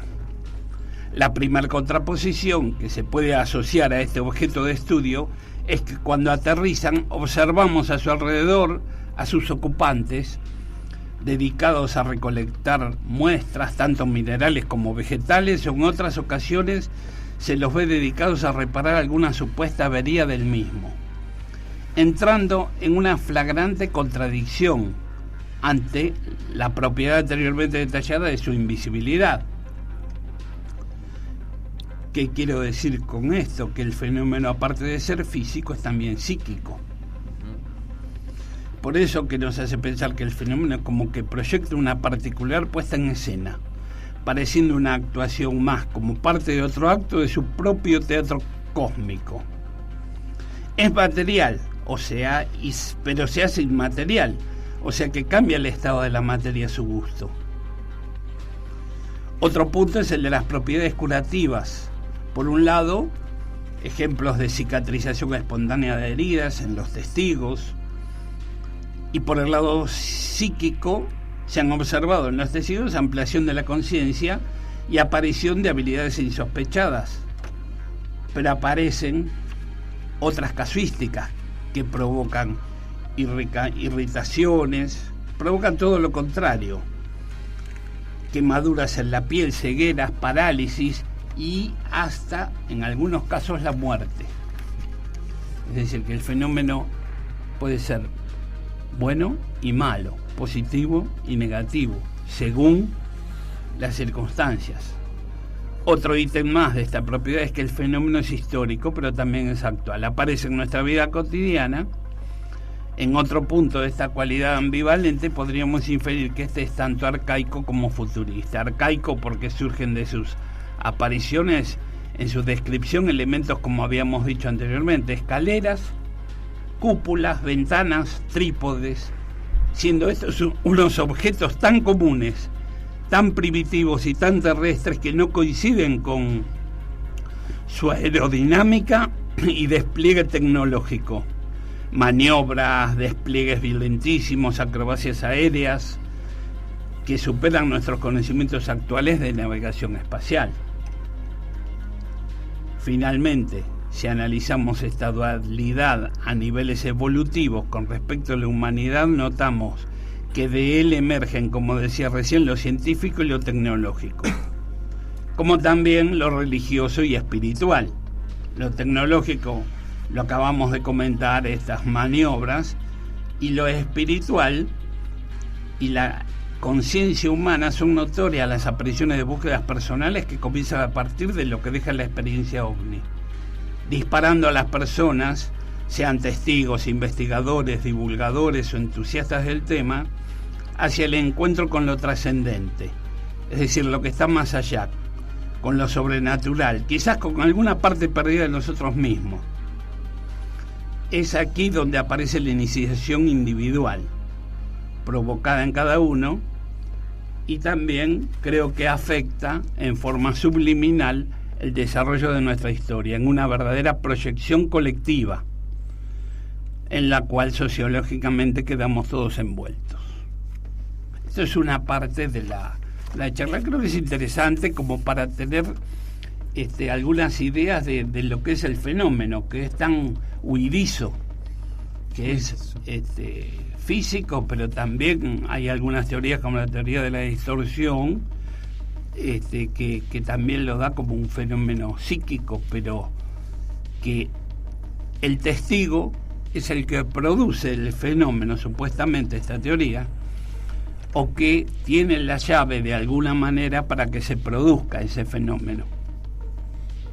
Quizás viene de otro plano, quizás algunos tienen la llave para poder pasar ese plano, o este fenómeno trasplaza las dimensiones y es hiperdimensional y aparece en nuestro plano físico y nosotros podemos ver o no. Ahí está lo holístico, ¿no? La sumatoria en todos lados, en el mismo momento y no en el mismo momento. Se entiende. Y lo físico y lo psíquico, y cómo lo psíquico puede dejar huellas, no se entiende, pero entonces en algún momento se hace físico. Tal vez dentro de un par de miércoles podamos tener a un experto que nos explique un poquito mejor esta dualidad, esta teoría. Esta teoría. Entonces, si a ustedes les parece, nos podemos llegar a comunicar con José Antonio Caravaca en España, si no se acuesta muy temprano, porque ni bien empezamos el programa es la 1 de la mañana, claro, en España del otro día, ¿no? Y si no, estaría bueno ver la posibilidad de grabar una nota, claro, grabada, bueno, como para no molestarlo a él en horario. Si no lo podemos hacer en vivo, lo grabamos y lo pasamos. Sí, señor. No pudimos hablar de las vacas mutiladas, no tuvimos tiempo. Teníamos otras notas hay un tanque australiano en La Pampa que el agua se mueve sola. Y bueno, hay varias hipótesis, desde las científicas hasta las parapsicológicas, esotéricas. Vaya a saber. En la próxima lo vamos a pasar, le vamos a dar prioridad a esto y al otro audio que teníamos también de un testigo que ha visto un fenómeno ovni. Bueno, nos estamos por despedir. Siempre les dejo que mañana jueves 22 horas en YouTube tienen La Señal, Ciencia y Misterios de Fernando Silva Hildebrand, que es otro programa muy serio. Es un programa muy serio. Si pueden, escúchenlo porque también es muy interesante. Fenómeno. Desde ya, buenas noches. Gracias a Dante, nuestro operador. Gracias a Dante, agradecemos y esperamos vernos el próximo miércoles. Nos vemos pronto. Hasta el miércoles que viene.